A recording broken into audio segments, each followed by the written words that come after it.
बिस्मिल्लाहिर्रहमानिर्रहीम। The topic of today's discussion is biochemistry. Biochemistry के अंदर वो फैक्टर जो कि प्रिकर्सर होता है, तो the carrier of one carbon fragment at various level of oxygenation is biotin. Biotin आपका प्रिकर्सर होता है carrier of one carbon fragment के लिए वेरियस लेवल ऑफ ऑक्सीडेशन पर। जो फैक्टर इन्वॉल्व होता है वन कार्बन के ट्रांसफर में, दैट इज फोलेट। फोलेट आपके वन कार्बन का ट्रांसफर कराता है। अमाइनो एसिड जिसके अंदर सल्फर होता है, that is cysteine. Sulphur containing amino acid cysteine होता है। अमाइनो एसिड जो कि अमाइनो एसिड डेफिशिएंसी जिसकी वजह से आपकी सेल की इंजरी हो जाती है, दैट इज ग्लाइसिन। ग्लाइसिन की डेफिशिएंसी से आपको सेल की इंजरी हो जाती है। कोलिन आपकी cell injury, amino acid causing the cell injury. Choline आपकी सेल इंजरी करवाता है और ग्लाइसिन जब कम हो जाएगा तो उसकी वजह से आपको सेल इंजरी होगी, और कोलिन की वजह से सेल इंजरी होती है। Threonine does not contain sulpha group. Threonine के अंदर सल्फा ग्रुप नहीं होता है। थ्रियोनिन के अंदर सल्फा ग्रुप नहीं होता है। सल्फर कंटेनिंग अमाइनो एसिड्स आपके सिस्टीन और मेथियोनिन होते हैं। अमाइनो एसिड्स सेल इंजरी कराते हैं। अमाइनो एसिड रीनल स्टोन कराता है, दैट इज लाइजीन। लाइजीन आपका रीनल स्टोन कराता है। एबनॉर्मल मेटाबॉलिज्म जो होता है, ट्रिप्टोफैन आपका एबनॉर्मल मेटाबॉलिज्म के अंदर होता है। लाइजीन कीटोजेनिक अमाइनो एसिड होता है। लाइजीन रीनल स्टोन्स भी कराता है। लाइजीन कीटोजेनिक अमाइनो एसिड है। ग्लाइसिन की डेफिशिएंसी से सेल की इंजरी होती है। कोलिन सेल इंजरी कराता है। थ्रियोनिन सल्फा ग्रुप के अंदर नहीं आता है। सिस्टीन और मेथियोनिन आपके सल्फर कंटेनिंग अमाइनो एसिड्स होते हैं। अमाइनो एसिड सेल इंजरी कराते हैं। रीनल स्टोन लाइजीन कराता है। लाइजीन कीटोजेनिक अमाइनो एसिड है। ट्रिप्टोफैन एबनॉर्मल मेटाबॉलिज्म में मिलता है। विटामिन जो कि डिलेड वुंड हीलिंग कराते हैं। विटामिन सी की डेफिशिएंसी से आपकी वुंड हीलिंग डिले हो जाती है, क्योंकि हमने पढ़ा था जो विटामिन सी होता है वो कोलेजन की एक्टिविटी को ज़्यादा कर देता है। तो जब विटामिन सी की डेफिशिएंसी होती है वो हाइड्रोक्सिलेशन कराता है प्रो कोलेजन की। तो जब विटामिन सी की डेफिशिएंसी होती है तो उसकी वजह से आपकी जो कोलेजन सेंसेस होती है वो डिक्रीज हो जाती है, क्योंकि जो विटामिन सी होता है वो आपके प्रो कोलेजन की हाइड्रोक्सिलेशन कराता है, आपकी प्रोलीन और लाइजीन रेजिड्यू की हाइड्रोक्सिलेशन कराता है विटामिन सी। अब हम विटामिन में पढ़ेंगे। सबसे पहले आता है विटामिन ए। जो विटामिन ए होता है उसकी डेफिशिएंसी से आपको नाइट ब्लाइंडनेस डेवलप हो जाती है और कॉर्निया की डीजनरेशन हो जाती है। बिटॉट स्पॉट्स हमें मिलते हैं और प्रिवेंट करता है स्क्वैमस मेटाप्लेजिया को। विटामिन ए स्क्वैमस मेटाप्लेजिया को प्रिवेंट करता है। इसमें आपको बिटॉट स्पॉट्स मिलते हैं, कॉर्निया की डीजनरेशन हो जाती है इसकी डेफिशिएंसी से, और नाइट ब्लाइंडनेस हो जाती है। जो विटामिन B1 थायमिन होता है, इसकी वजह से आपको वर्निक कॉर्साकॉफ सिंड्रोम डेवलप हो जाता है, जिसमें आपको कंफ्यूजन ऑफ थैलेमोप्लेजिया और साथ एटेक्सिया डेवलप हो जाता है। बेरी बेरी डिजीज होती है। ड्राई बेरी बेरी होती है, एक वेट बेरी बेरी होती है। जो ड्राई बेरी बेरी होती है उसमें पेरिफेरल न्यूरोपैथी होती है, आपकी सिमेट्रिकल मसल वेस्टिंग होती है विटामिन बी की डेफिशिएंसी की वजह से। और जो वेट बेरी बेरी होती है उसमें high cardiac output failure dilated cardiomyopathy develop हो जाती है। उसके बाद आता है विटामिन B2। जो विटामिन B2 होता है वो राइबोफ्लेविन होता है, इसके अंदर हमें 2 C's मिलते हैं। विटामिन B2 की डेफिशिएंसी की वजह से आपको चिलोसिस और कॉर्निया की वैस्कुलराइजेशन हो जाती है। जो विटामिन B3 नियासिन होता है, इसकी वजह से आपको हार्ट नप डिजीज होती है, साथ आपको प्लेगरा होता है, डायरिया, डर्मेटाइटिस, डिमेंशिया और कॉलर रैश लाइक नेकलेस हो जाती है, कि आपको गर्दन के ऊपर ना रैश मिलेगा विटामिन B3 की डेफिशिएंसी की वजह से। और डिसलिपिडीमियास को ट्रीट करने के लिए हम विटामिन D3 देते हैं। ठीक है, विटामिन B3 को हम जो है वो डिसलिपिडीमियास को ट्रीट करने के लिए देते हैं। विटामिन B3 की डेफिशिएंसी से हार्ट नप डिजीज होती है, पेलेग्रा हो जाता है जिसमें आपको 3D मिलता है, diarrhoea, dermatitis and dementia, collar rash like necklace हो जाते हैं। और डर्मेटाइटिस में क्या होगा कि आपको कॉलर रैश लाइक नेकलेस, ठीक है, कॉलर रैश लाइक नेकलेस हो जाता है विटामिन B3 की डेफिशिएंसी में।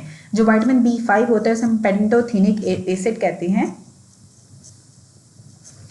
पेंटोथेनिक एसिड की डेफिशिएंसी की वजह से आपको डर्मेटाइटिस हो जाता है और एलोपेशिया हो जाता है। विटामिन B5 की डेफिशिएंसी की वजह से डर्मेटाइटिस भी होता है, एलोपेशिया होता है। विटामिन B6 पैरोडीन की डेफिशिएंसी की वजह से पेरिफेरल न्यूरोपैथी होती है।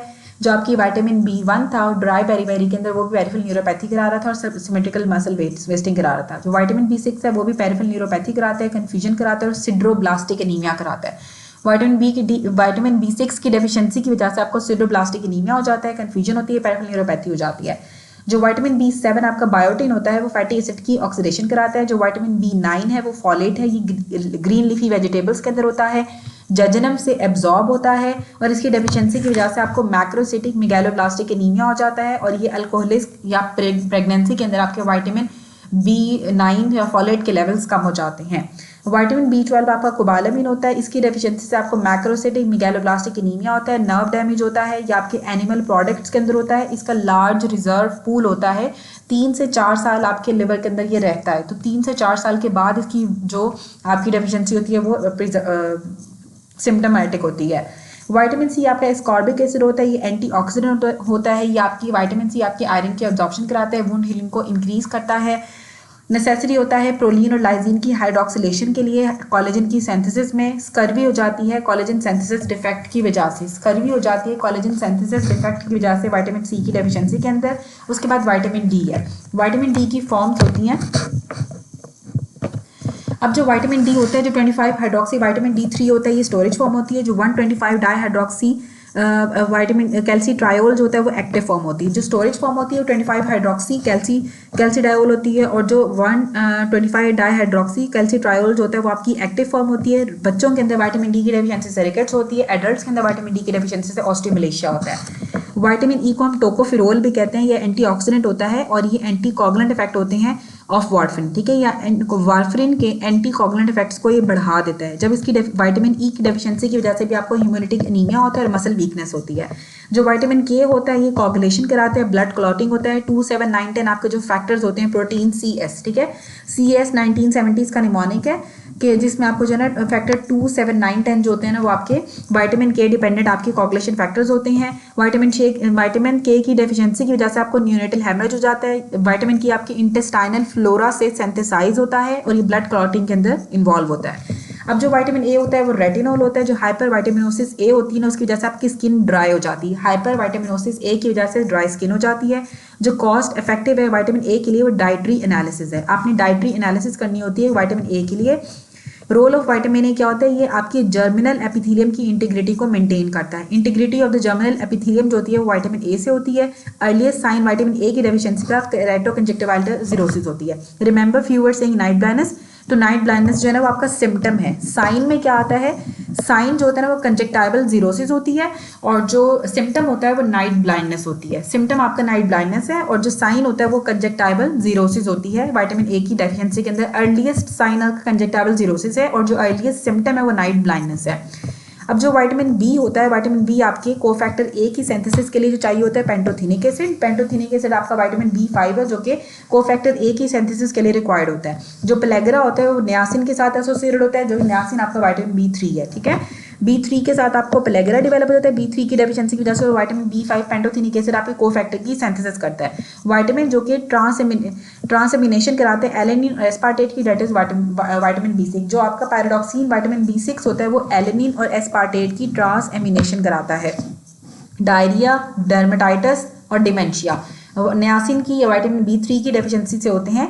Glutamate amino transferase and alanine amino transferase formation use which vitamin as cofactor. जो ग्लूटामीन अमाइनो ट्रांसफेरेज और जो एलानिन अमाइनो ट्रांसफेरेज होती हैं विटामिन B6 पैराडॉक्सिन को एज अ कोफैक्टर यूज करती हैं। Glutamate amino transferase and alanine amino transferase use vitamin B6 as a cofactor, और cofactor A के लिए पेंटोथेनिक एसिड विटामिन B5 चाहिए होता है। Which vitamin act as a cofactor in oxidation of fatty acids? Fatty acid की oxidation के लिए biotin cofactor के तौर पे काम करता है। बायोटिन कोफैक्टर के तौर पे काम करता है ऑक्सीडेशन ऑफ फैटी एसिड्स के लिए।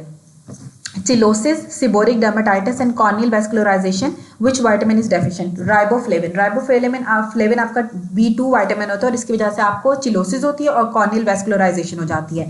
अगर आपको कॉर्नियल वैस्कुलराइजेशन हो रही है और साथ आपको चिलोसिस हो रही है और सिबोरिक डर्मेटाइटिस हो रहा है तो आपको राइबोफ्लेविन विटामिन B2 की डेफिशिएंसी होगी। Beri is cause by thiamine की डेफिशिएंसी। थायमिन की डेफिशिएंसी से हमने पढ़ा था कि दो तरह की बेरी होती है, एक ड्राई होती है, एक वेट होती है। जो ड्राई थी उसमें पेरिफेरल न्यूरोपैथी होती है और सिमेट्रिकल आपकी मसल वीकनेस होती है, और जो वेट बेरी होती है इसमें आपका हाई कार्डिक आउटपुट फेलियर हो जाता है, आपकी डायलेटेड कार्डियोमायोपैथी हो जाती है।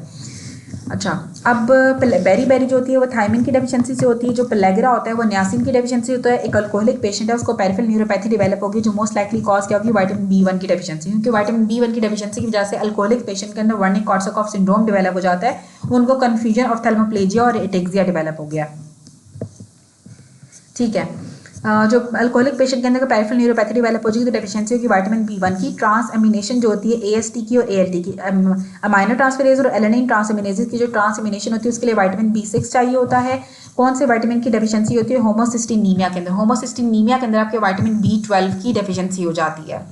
होमोसिस्टिनीमिया के अंदर विटामिन B12 का डेफिशिएंट हो जाता है। होमोसिस्टीन के लेवल इंक्रीज कर जाते हैं in which vitamin deficiency, vitamin B12। जब विटामिन B12 कम होता है तो होमोसिस्टीन के लेवल ज़्यादा हो जाते हैं, और जब आपके ब्लड के अंदर होमोसिस्टीन के लेवल ज़्यादा होते हैं तो विटामिन B12 कम हो जाता है। तो विटामिन B12 का इन्वर्स रिलेशन है होमोसिस्टीन के साथ। Which of the following are observed in thiamine deficiency, जब आपकी थायमिन की डेफिशिएंसी होती है तो आपका जो आरबीसी ट्रांसकीटोलेज की एक्टिविटी होती है वो डिक्रीज कर जाती है। थायमिन के विटामिन B1 की डेफिशिएंसी के अंदर आरबीसी ट्रांसकीटोलेज की एक्टिविटी डिक्रीज हो जाती है। अब विटामिन डी के बारे में बताया हुआ, which of the following metabolite of vitamin D can be use to access the level of vitamin D. 25 hydroxy vitamin D को हम यूज करते हैं ताकि हम असेस कर सके आपके विटामिन डी के लेवल को। विटामिन डी के लेवल को असेस करने के लिए हम 25 हाइड्रोक्सी विटामिन डी को यूज करते हैं। जो स्टोरेज फॉर्म होती है ना उसकी 25 हाइड्रोक्सी विटामिन डी होती है। जो 25 हाइड्रोक्सी विटामिन डी होती है इसको हम यूज़ करते हैं विटामिन डी के लेवल को असेस करने के लिए। जो लेबोरेटरी मेजरमेंट होती है विटामिन डी की, उसके मेटाबोलाइट्स किस मेटाबोलाइट से हम करते हैं, 25 हाइड्रोक्सी विटामिन डी से हम लेबोरेटरी मेजरमेंट करते हैं विटामिन डी की। क्रॉनिक रीनल फेलियर पेशेंट है, उसको हाइपोकैल्सीमिया डेवलप हो गया, हाइपरफॉस्फेटीमिया डेवलप हो गया, which hormone test done next. आपने 25 हाइड्रोक्सी विटामिन डी के लेवल कराने होते हैं कि उसके अंदर विटामिन डी की डेफिशिएंसी तो नहीं हुई हुई क्रॉनिक रीनल फेलियर वाले पेशेंट्स में। Richest source of vitamin D क्या होता है, जो कॉड लिवर ऑयल होता है वो रिचेस्ट सोर्स है आपके विटामिन डी का। कॉड लिवर ऑयल जो होता है वो आपका कॉड लिवर ऑयल आपका रिचेस्ट सोर्स है विटामिन डी का। और in chronic pancreatitis which vitamin will be deficient, chronic pancreatitis वाले पेशेंट के अंदर विटामिन डी डेफिशिएंट हो जाता है। A child came to you to OPD with the bowing of legs and decrease osteoid matrix, तो vitamin D की deficiency होगी। Bowing of legs rickets में हो रही है तो रिकेट्स में विटामिन डी की डेफिशिएंसी होती है। उसके बाद विटामिन डी डेफिशिएंसी जो एडल्ट्स के अंदर होती है वो ऑस्टियोमलेशिया होती है। अब विटामिन सी का बताया हुआ इंपॉर्टेंट विटामिन जो कि बोन की रीजनरेशन कराता है, that is vitamin C. Important vitamin जो बोन की रीजनरेशन कराता है वो विटामिन सी होता है। फिशरमैन उसके गम्स की हाइपरट्रॉफी होगी, ब्लीडिंग हो रही है, डेफिशिएंसी होगी इस विटामिन की, विटामिन सी की डेफिशिएंसी होगी। फिशरमैन है, अगर उसके गम्स की हाइपरट्रॉफी हो रही है, ब्लीडिंग हो रही है तो विटामिन सी की डेफिशिएंसी होगी। Vitamin E deficiency causes haemolytic anaemia, vitamin E की डेफिशिएंसी की वजह से आपको हीमोलिटिक एनीमिया हो जाता है, क्योंकि जो विटामिन ई हमने पढ़ा था कि एक तो एंटीऑक्सीडेंट होता है और इसकी डेफिशिएंसी की वजह से, और ये वार्फरिन के एंटीकोगुलेंट इफेक्ट को ज़्यादा कर देता है। तो जब आपकी विटामिन ई की डेफिशिएंसी होती है तो आपको हीमोलिटिक एनीमियाज डेवलप हो जाते हैं। और अगर एक बंदे को गम्स की ट्रॉफी हो जाए और साथ ब्लीडिंग हो तो विटामिन सी की डेफिशिएंसी होती है। बोन की रीजनरेशन में भी आपका विटामिन सी होता है, विटामिन सी आपकी बोन की रीजनरेशन भी कराता है। पीपल जो कि सिर्फ फिश खाते हैं, मीट खाते हैं, कोई फ्रूट्स नहीं लेते हैं, उनको विटामिन सी की डेफिशिएंसी हो जाती है। जो सिर्फ गोश्त खाते हैं, मछली खाएंगे, सब्जियां नहीं खाएंगे, फ्रूट्स नहीं खाएंगे, उनके अंदर विटामिन डी की डेफिशिएंसी हो जाती है। 30-year-old fisherman present with a swelling of gums and purpura, he is most likely suffering from deficiency of vitamin C। अगर आपके गम्स स्वेल कर गए हैं और आपको पर्परा और आपकी बॉडी के ऊपर रेड स्पॉट्स मिल रहे हैं और आपकी गम्स की स्वेलिंग हो रही है, इसका मतलब है कि अंदर आपके अंदर विटामिन सी की डेफिशिएंसी हो गई है। विटामिन के क्या होता है, patient develop the prolong PT and APT with the normal platelet count after administration of antibiotic, what should be given vitamin के। अगर एक ऐसा पेशेंट जिसका जो है वो प्लेटलेट काउंट नॉर्मल हो लेकिन पीटी और एपीटी दोनों प्रोलॉन्ग हो गए हो तो आपने उसको विटामिन के देना होता है। Pregnant lady using lots of antibiotics give birth to a baby, the baby has jaundice, easy bruisability, what is deficient vitamin K. एक प्रेग्नेंट लेडी थी, वो बहुत ज़्यादा एंटीबायोटिक्स यूज़ करी थी, क्योंकि जो आपका विटामिन के होता है वो आपकी इंटेस्टाइनल फ्लोरा से बनता है, ठीक है। तो उसके अंदर इंटेस्टाइनल फ्लोरा उसका डिस्टर्ब हो गया तो उसमें विटामिन के की डेफिशिएंसी हो जाएगी, इसी वजह से बेबी को ब्रूज और जॉन्डिस डेवलप हो गया। अब प्रीमेच्योर न्यूबॉर्न बेबी है with jaundice and easy bruisability, the history of intake of the continuous antibiotic by the mother. अगर मदर बहुत ज़्यादा एंटीबायोटिक्स लेंगी तो उसका इंटेस्टाइनल फ्लोरा उसका डिस्टर्ब हो जाएगा, जिसकी वजह से विटामिन के की डेफिशिएंसी हो जाती है बेबी के अंदर, उसको जॉन्डिस और ब्रूजिंग डेवलप हो जाती है। Carbohydrate source in diabetic patient is whole wheat, diabetic patient के अंदर जो कार्बोहाइड्रेट का सोर्स होते हैं वो होल व्हीट होती है। जो वो गंदम खाते हैं, होल व्हीट खाते हैं, उसकी वजह से उनको कार्बोहाइड्रेट्स मिल जाते हैं डायबिटिक पेशेंट्स को। उसके बाद दिया हुआ है assessment of the basal nutritional status by the, अब जो बेसल न्यूट्रिशनल स्टेटस आपने किसी का चेक करना होता है, हम सीरम एल्बुमिन से और टोटल आयरन बाइंडिंग कैपेसिटी से चेक करते हैं। Nutritional status, basal nutritional status को हम सीरम एल्बुमिन से और टोटल आयरन बाइंडिंग कैपेसिटी से चेक करते हैं। अगर आपने न्यूट्रिशनल स्टेटस चेक करना हो of a person after weight is by serum albumin and total iron binding capacity, ठीक है। वेट करने के बाद अगर आपने किसी का न्यूट्रिशनल स्टेटस चेक करना हो कि कैसा है, तो आप उसका सीरम जो टोटल आयरन, सीरम एल्बुमिन कराते हैं और टोटल आयरन बाइंडिंग कैपेसिटी कराते हैं। TIBC कराते हैं और सीरम एल्बुमिन कराते हैं किसी भी बंदे के न्यूट्रिशनल स्टेटस को चेक करने के लिए वेट के बाद। Dietitian advises vitamins what should be added in their diet, ठीक है। तो आपने अगर विटामिन सजेस्ट कर रहे हैं किसी पेशेंट को तो आपने से कहना है कि वो फ्रूट्स ज़्यादा ले। मोस्ट इंपॉर्टेंट कॉन्स्टिट्यूएंट क्या होता है लिपिड्स का, लिपिड्स का जो मोस्ट इंपॉर्टेंट कॉन्स्टिट्यूएंट है that is carbon. If person takes proteins in diet it is necessary for him to take riboflavin vitamin B2, ठीक है। अगर एक पर्सन है जो कि प्रोटीन ले रहा है डाइट के अंदर तो उसके लिए ज़रूरी है कि वो विटामिन B2 भी ले, ठीक है। विटामिन B2 ले, राइबोफ्लेविन ले, it is necessary for him to take vitamin B2। If a person takes protein in diet it is necessary for him to take vitamin B2। If a person take carbohydrate in diet it is necessary to take vitamin B1। अगर कोई बंदा proteins बहुत ज़्यादा ले रहा है तो उसको विटामिन B2 लेने की ज़रूरत है। अगर कोई कार्बोहाइड्रेट्स बहुत ज़्यादा ले रहा है तो उसको थायमीन लेने की ज़रूरत है। अगर कोई फैट्स बहुत ज़्यादा लेता है डाइट में तो फिर आपने उसको बायोटिन लेने की ज़रूरत है, विटामिन B7 लेने की ज़रूरत है। मिनरल्स नॉट फाउंड, और मिनरल्स जो होते हैं वो लो होते हैं, आप लो बायोअवेलेबिलिटी होती है मिनरल्स की ट्यूबर्स के अंदर। ट्यूबर्स के अंदर आपके मिनरल्स बहुत कम होते हैं, और या तो नहीं होते हैं या फिर बहुत कम होते हैं। उसके बाद अगर कोई पेशेंट हमने कहा कि प्रोटीन्स ले रहा है तो उसने B2 लेना है। अगर वो कार्बोहाइड्रेट डाइट ले रहा है तो आपने उसको उसे कहना है कि वो विटामिन B1 ले, और अगर वो फैट्स ले रहा है तो विटामिन B7 ले। अब नेक्स्ट पॉइंट दिया हुआ है कि हमारे पास एक पर्सन है, उसने प्रोटीन डाइट ली है तो उसको आपने विटामिन B2 देना था, और अगर कार्बोहाइड्रेट्स लेगा तो विटामिन B1 लेगा, और अगर फैट्स लेगा तो विटामिन B7 लेगा। ट्यूबर्स के अंदर जो होती है मिनरल्स की लो बायो अवेलेबिलिटी होती है, और ट्यूबर्स के अंदर मिनरल्स नहीं होते हैं। मोस्ट एसेंशियल फैटी एसिड जो बॉडी के अंदर होता है वो लिनोलीक एसिड होता है। लिनोलीक एसिड आपका एसेंशियल फैटी एसिड जो कि बॉडी के अंदर होता है, जो मोस्ट एसेंशियल फैटी एसिड जो बॉडी के अंदर होता है that is linoleic acid. Sodium neutralization chloride से होती है और बाइकार्बोनेट न्यूट्रलाइज पोटाशियम से होता है। सोडियम की न्यूट्रलाइजेशन जो होती है ना वो NaCl, ठीक है। सोडियम की जो न्यूट्रलाइजेशन होती है वो आपकी क्लोराइड से होती है, और जो बाइकार्बोनेट जो है पोटाशियम को न्यूट्रलाइज करता है। Amino acids deficiency cause cell injury, हमने पढ़ा था कि जो आपका ग्लाइसिन होता है उसकी डेफिशिएंसी से आपको सेल इंजरी हो जाती है। और थ्रियोनिन के अंदर सल्फा ग्रुप नहीं होता है। थ्रियोनिन में हमने पढ़ा था कि सल्फा ग्रुप नहीं होता है, थ्रियोनिन में सल्फा ग्रुप नहीं होता है। ग्लाइसिन की डेफिशिएंसी की वजह से सेल इंजरी हो जाती है। और सिस्टीन आपका सल्फर कंटेनिंग अमाइनो एसिड होता है, सिस्टीन भी सल्फर कंटेनिंग अमाइनो एसिड था, और मिथ्योनिन भी सल्फर कंटेनिंग अमाइनो एसिड होता है। Histones have arginine and lysine, जो हिस्टोन प्रोटीन्स होती है उसके अंदर आपका आर्जिनिन और लाइजिन होती है। हॉल इसका निमोनिक है। हिस्टोन्स के अंदर आपका आर्जिनिन होता है और लाइजिन होता है। Alpha amino acid of the non essential amino acid is drive from glutamate, जो अल्फा अमाइनो एसिड आपके नॉन एसेंशियल अमाइनो एसिड से जो ड्राइव्ड होते हैं वो ग्लूटामेट होता है, ड्राइव्ड होते हैं ग्लूटामेट से। अल्फा अमाइनो एसिड ग्रुप जो होता है नॉन एसेंशियल अमाइनो एसिड्स का वो आपके ग्लूटामेट से ड्राइव्ड होता है। Alpha amino group of non essential amino acids glutamate से आता है। Essential fatty acids can not be synthesized in body, must be obtain from diet. जो एसेंशियल फैटी एसिड्स होते हैं वो आपको डाइट से लेने पड़ते हैं, वो आपकी बॉडी के अंदर नहीं बनते, जिसमें आपका लिनोलीक एसिड आता है और लिनोलेनिक एसिड आता है। Major source of unsaturated fatty acids आपके सोयाबीन ऑयल, जो सोयाबीन ऑयल होता है वो आपका मेजर सोर्स होता है अनसैचुरेटेड फैटी एसिड्स का। एसेंशियल फैटी एसिड्स आपकी बॉडी के अंदर नहीं बनते हैं, आपको डाइट से लेने पड़ते हैं, जिसमें आपका लिनोलीक और लिनोलेनिक एसिड आता है। अब एक 30 ईयर ओल्ड मेल है जिसकी टोटल पैरेंटल न्यूट्रिशन वो ले रहा था पिछले 1 महीने से, उसको स्केलिंग डर्मेटाइटिस डेवलप हो गया और एलोपेशिया डेवलप हो गया। The condition most likely due deficiency of linoleic acid, ठीक है। अगर एक बंदा टोटल पैरेंटल न्यूट्रिशन के ऊपर होगा और उसको 1 मंथ पहले से वो टोटल पैरेंटल न्यूट्रिशन ले रहा है और उसको स्केलिंग डर्मेटाइटिस और एलोपेशिया डेवलप हो गया, तो जो लाइकली कंडीशन होगी वो क्या होगी, लिनोलीक की डेफिशिएंसी होगी। अब यहाँ पे बताया हुआ है कि जो एक लेडी है उसकी कोलोस्टमी हुई थी और उसको टोटल पैरेंटल न्यूट्रिशन पे आपने रख दिया है, तो उसको क्या डेवलप हो जाएगा, हाइपरग्लाइसीमिया डेवलप हो जाएगा। टोटल पैरेंटल न्यूट्रिशन का जो एक मेजर साइड इफेक्ट वही होता है कि उसकी वजह से आपको हाइपरग्लाइसीमिया हो जाता है। टोटल पैरेंटल न्यूट्रिशन आपकी अनकंट्रोल डायबिटीज मेलाइटिस वाले पेशेंट्स के अंदर कॉन्ट्रा इंडिकेटेड होती है। टोटल नंबर ऑफ एटीपी जो कि एक ग्लूकोज प्रोड्यूस करता है वो 38 एटीपीज है। एक ग्लूकोज का मॉलिक्यूल 38 एटीपीज प्रोड्यूस करता है। अब ग्लाइकोलिसिस का बताया हुआ है, ये वो पाथवे होता है जो ग्लूकोज C6H12O6 को कन्वर्ट कर देता है पायरुवेट और लैक्टेट के अंदर। की रेट लिमिटिंग एंजाइम जो होती है इसकी फॉस्फोफ्रुक्टोकाइनेज, इसकी रेट लिमिटिंग एंजाइम होती है। जो नेट प्रोडक्ट होता है एरोबिक ग्लाइकोलिसिस का वो पायरुवेट होता है, और अगर आपकी एनएरोबिक ग्लाइकोलिसिस होगी तो उसमें आपका लैक्टेट बनेगा।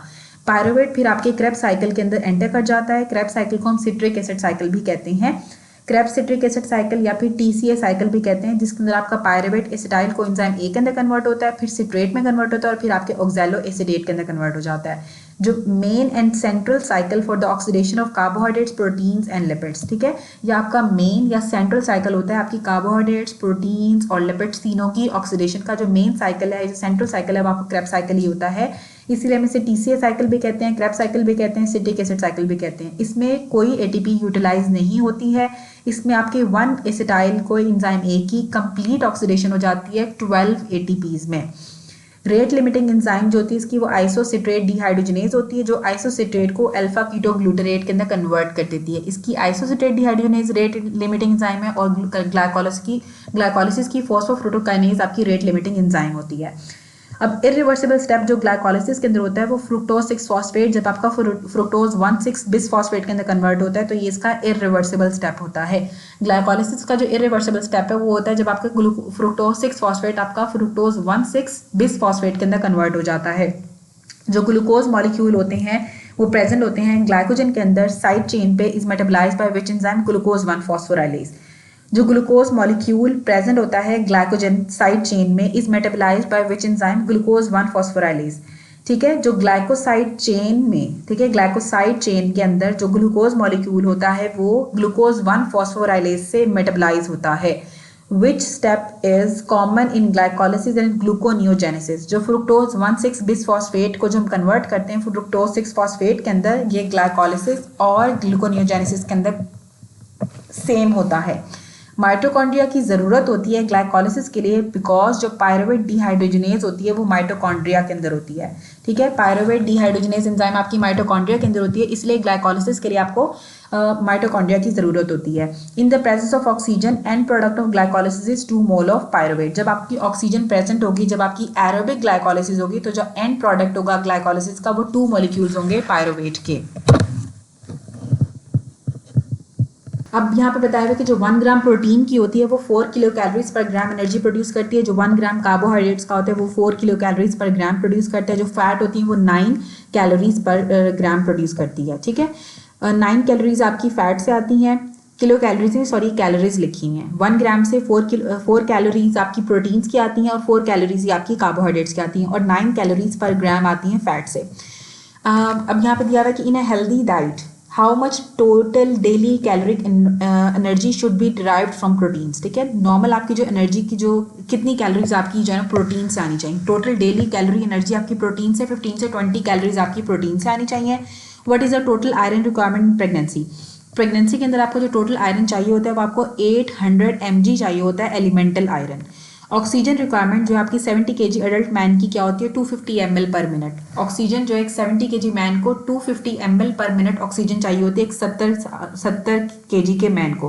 कैल्शियम की रिक्वायरमेंट प्रेगनेंसी के अंदर होती है 1200। कैल्शियम प्रेगनेंसी के अंदर 1200 चाहिए। आयरन आपको 800 mg चाहिए होता है एलिमेंटल आयरन। टोटल आयरन आपको 800 mg चाहिए होता है। जो किलो कैलोरीज पर केजी रिक्वायर्ड डेली 25 से 30 किलो कैलोरीज पर केजी। ठीक है, आपको जो कैलोरीज होती है ना वो आपको 2500 से 3000 कैलोरीज चाहिए होती हैं और किलो कैलोरीज में आपकी 25 से 30 किलो कैलोरीज पर केजी आपको एक दिन में चाहिए होती हैं। ठीक है, 25 से 30 किलो कैलोरीज पर केजी आपको चाहिए होती हैं। सीरियल कैलोरीज काउंट पर 100 gram is 350 to 400। Serial calories count जो पर 100 ग्राम हम करते हैं that is 350 to 400। Fat composition of diet is 25 to 30%। जो आपकी फैट कंपोजिशन होती है डाइट फैट्स जो है आपकी डाइट के अंदर 25 से 30% तक होनी चाहिए। ठीक है, 25 से 30% तक आपके फैट्स होनी चाहिए। डेली रिक्वायरमेंट प्रोटीन्स की जो हेल्दी एडल्ट के अंदर होती है 1 ग्राम पर केजी। आपका जितना वेट है उतने ग्राम्स ही आपको प्रोटीन्स चाहिए होती हैं एक दिन में। High energy source among the following is fats. Fats जो होते हैं वो हाई एनर्जी सोर्स होते हैं क्योंकि ये 9 कैलोरीज पर ग्राम देते हैं। There was a scenario that how much energy is derived from fat in a balance diet. Balance diet के अंदर आपकी जो 30% एनर्जी होती है 25 से 30% आपकी जो है वो फैट से आती है, 30% आपकी फैट से आती है। During embryo development main source of energy जो होता है ना वो ग्लूकोज एंड फैटी एसिड्स होते हैं। There was no option of glucose and amino acid if that choose that. ठीक है, अगर आपका जो एम्ब्रियो की डेवलपमेंट के लिए जो मेन सोर्स है ना वो आपकी ग्लूकोज और अमाइनो एसिड्स हैं। अगर ग्लूकोज और अमाइनो एसिड का ऑप्शन नहीं है तो फिर आपने ग्लूकोज और फैटी एसिड को चूज करना है। Which among the following is dietary requirement in balance diet. Dietary requirement आपकी बैलेंस डाइट के अंदर होती है आपकी प्रोटीन्स, कार्ब्स और लिपिड्स। आपको तीनों चाहिए होते हैं। Basal metabolism in basal metabolism. ठीक है, बेसल मेटाबॉलिज्म में in basal metabolism the heart drive 60% energy from fatty acid. जब आपका बेसल मेटाबॉलिक रेट हो रहा होता है तो हार्ट को 60% एनर्जी आपकी फैट से मिलती है। मेजर एनर्जी रिजर्वायर जो ह्यूमन के अंदर है वो एडिपोज ट्राइग्लिसराइड्स हैं। एडिपोज ट्राइग्लिसराइड्स आपके मेजर रिजर्वायर हैं एनर्जी के। Adipose triglycerides are the major reservoir of energy in humans. High content of sodium is in cup of soup. ठीक है, जो आपका सूप का कप लेते हो उसके अंदर आपका सोडियम का कंटेंट बहुत ज़्यादा होता है, या फिर जो यखनी जिसे बेसिकली कहते हैं उसके अंदर सोडियम कंटेंट ज़्यादा होता है। Which one of these use fat for energy, insulin को हम यूज़ करते हैं, these use fats for energy, insulin आपकी फैट्स को यूज़ करती है एनर्जी के लिए, क्योंकि इंसुलिन जो होती है वो लाइपोलाइसिस कराती है, ठीक है। तो इंसुलिन आपकी फैट्स को यूज़ करती है एनर्जी के लिए, इंसुलिन फैट को यूज़ करती है एनर्जी के लिए। Source for metabolic fuel for liver in post absorptive state is fatty acids, जो आपकी पोस्ट एब्जॉर्प्टिव स्टेट होती है उसके अंदर जो मेटाबॉलिक फ्यूल होता है लिवर के लिए वो फैटी एसिड्स होते हैं। उसके बाद an enzyme which join two molecules together is a function of synthetase, synthetase enzyme आपके दो मॉलिक्यूल्स को आपस में जोड़ देती है। Enzyme lower energy of activation, ठीक है। Enzymes lower energy of activation, synthetase और जो सिंथेज एंजाइम होती है वो दो मॉलिक्यूल्स को आपस में जोड़ देती है using a source of energy, ठीक है। किसी भी सोर्स ऑफ एनर्जी को यूज करके एंजाइम आपकी सिंथेटेज या जो सिंथेज एंजाइम्स होती हैं वो दो मॉलिक्यूल्स को किसी भी सोर्स ऑफ एनर्जी को यूज करके जोड़ देती हैं। जो एंजाइम फॉर कोलेस्ट्रॉल सिंथेसिस होती है वो एचएमजी कोए रिडक्टेज होती है, जो कीटोजेनेसिस के लिए एंजाइम होती है वो एचएमजी कोए सिंथेटेज होती है, ठीक है। सिंथेटेज एंजाइम कीटोजेनेसिस के लिए होती है और जो रिडक्टेज एचएमजी कोए रिडक्टेज होती है वो कोलेस्ट्रॉल की सिंथेसिस करती है। फ्रुक्टोज इंटॉलरेंस डेवलप हो जाती है जब आपको एल्डोलेज की डेफिशिएंसी होती है, एल्डोलेज की डेफिशिएंसी की वजह से फ्रुक्टोज इंटॉलरेंस डेवलप हो जाती है। अब enzyme act by decreasing the activation energy, ठीक है। एंजाइम कैसे एक्ट करता है, एक्टिवेशन एनर्जी को कम करके एंजाइम्स काम करते हैं, ठीक है। एंजाइम क्या करते हैं, एक्टिवेशन एनर्जी को कम कर देते हैं और फिर काम करते हैं। जो फंक्शन ऑफ एंजाइम क्या होता है कि आपकी एक्टिवेशन रिएक्टेंट्स की एक्टिवेशन एनर्जी को कम करके एंजाइम्स काम करती हैं, एंजाइम्स रिएक्टेंट्स की एक्टिवेशन एनर्जी को कम करके काम करते हैं। Deficiency of which of the following enzyme result in prostate atrophy, 5 alpha reductase की डेफिशिएंसी की वजह से आपका प्रोस्टेट की एट्रोफी हो जाती है। 5 अल्फा रिडक्टेज की डेफिशिएंसी की वजह से प्रोस्टेट की एट्रोफी हो जाती है। Which of the following is true about rickettsia, it has limited energy production, it does not have glycolytic enzyme. जो रिकेट्सी होते हैं इनके अंदर लिमिटेड एनर्जी इनकी प्रोडक्शन होती है और इनके पास कोई ग्लाइकोलिटिक एंजाइम्स नहीं होते हैं। Which proteolytic enzyme not present in pancreatic secretion, amino peptidases pancreatic secretion के अंदर नहीं होती हैं, अमाइनो पेप्टाइडेजेस आपकी पैंक्रियाटिक सिक्रीशन के अंदर नहीं होती हैं। Which of the following enzyme do the brush border epithelial cells of the small intestine secrete, जो आपका small intestine का brush border होता है वो lactase enzyme को secrete करता है। In small intestine का brush border lactase enzyme को secrete करता है। A patient presented with acute chest pain 4 hours, the specific enzyme raised in blood will be drop है। अगर कोई acute chest pain के साथ आ रहा है 4 घंटे से तो जिसके blood के अंदर enzyme raised होगी that is drop है। Which is the most important enzyme secreted in gastric juice, gastric juice के अंदर आपकी पेप्सिनोजिन secrete होती है। Decrease brush border enzyme result in lactose intolerance, जब आपकी ब्रश बॉर्डर की एंजाइम डिक्रीज हो जाएगी स्मॉल इंटेस्टाइन के अंदर जो कि लैक्टेज एंजाइम है तो आपको लैक्टोज इंटॉलरेंस डेवलप हो जाती है। Which of the following enzymes take part in hepatic conjugation of bilirubin, liver के अंदर जो आपकी बिलिरुबिन की कॉन्जुगेशन कराती है that is glucuronyl transferase. Which of the following enzyme will be raised in biliary obstruction parenchymal necrosis, जब आपकी parenchyma की लिवर के पैरेन्काइमा की जब भी नेक्रोसिस होगी और आपकी बिलियरी ऑब्स्ट्रक्शन होगी तो आपका ALP ज्यादा हो जाता है। Which of the following serve as a cofactor in the synthesis of coenzyme A, ठीक है। कोएंजाइम A के लिए जो पेंटोथेनिक एसिड होता है वो कोफैक्टर के तौर पे काम करता है, ठीक है। पेंटोथेनिक एसिड जो विटामिन B5 होता है वो कोफैक्टर के तौर पे काम करता है कोएंजाइम A के लिए, ठीक है। कोएंजाइम A का कोफैक्टर होता है जो पेंटोथेनिक एसिड होता है, पेंटोथेनिक एसिड कोएंजाइम A का कोफैक्टर होता है। और एंजाइम जो कि DNA की रेप्लिकेशन कराती है दैट इज टीलोमेरेज, टीलोमेरेज DNA की रेप्लिकेशन कराती है। एंजाइम ओनली मेटाबोलाइजिंग नॉरएपिनेफ्रिन, जो कि सिर्फ नॉरएपिनेफ्रिन को मेटाबोलाइज करती है that is dopamine beta hydroxylase, dopamine beta hydroxylase सिर्फ और सिर्फ नॉरएपिनेफ्रिन को मेटाबोलाइज करती है। उसके बाद what is the percentage of water intracellular, आपके सेल्स के अंदर जो वाटर होते हैं ना वो 60 to 70% होता है। At sea level the saturation of oxygen in blood normal that is 97%, oxygen saturation जो सी लेवल के ऊपर होती है वो 97% होती है ब्लड के अंदर। 80% ऑक्सीजन सैचुरेशन आपकी अम्बलाइकल वेन के अंदर होती है। एनर्जी एक्सपेंडिचर जो आपका इंस्पिरेशन के अंदर होता है आपकी 5% एनर्जी यूज होती है इंस्पिरेशन के लिए। Percentage of oxygen is used by the brain at rest, at rest पे 20% ऑक्सीजन आपका ब्रेन यूज करता है। सी लेवल के ऊपर जो आपके ब्लड के अंदर ऑक्सीजन की परसेंटेज होती है वो 97% होती है। अम्बलाइकल वेन के अंदर आपकी ऑक्सीजन 80% होती है। इंस्पिरेशन में आपका जो एनर्जी एक्सपेंडिचर होता है वो 5% होता है। इंट्रासेलुलर वाटर आपका 60 to 70% होता है। 20% ऑक्सीजन आपका ब्रेन एट रेस्ट पे यूज करता है। क्या अच्छा, उसके बाद आ जाएगा कि आपका जो हीमोग्लोबिन A2 होती है वो आपकी अडल्ट के अंदर वो 3% होती है। रिस्पायरेटरी क्वेश्चन 0.8 होता है। Angle of axis of head of the femur आपका long axis of shaft of the femur के साथ 125 बनाता है। Percentage of total body water neonates 75 होती है। न्यूनेट अगर 5 kg का है तो उसका एस्टिमेटेड ब्लड वॉल्यूम 420 ml होगा। इन्फेंट का हार्ट रेट 110 से 150 तक होता है। और लैक्टिक एसिड ऑक्सीजन डेप्थ आपका 3.5 लीटर होता है। पीए अगर एट 100% ऑक्सीजन अगर 240 मिलीलीटर मर्करी है तो आपको जो ऑक्सीजन जो शंट होगी वो 5% होगी। 1 ग्राम हीमोग्लोबिन आपके 1.34 ml ऑक्सीजन के साथ बाइंड करता है। फर्स्ट मिनट ऑफ एपनिया के अंदर कार्बन डाइऑक्साइड 6 मिलीमीटर मर्करी बढ़ जाती है। नॉर्मल सेल पे ब्लड फ्लो आपका 750 ml पर मिनट होता है। फैट कंटेंट एडल्ट मेल के अंदर 17% होता है।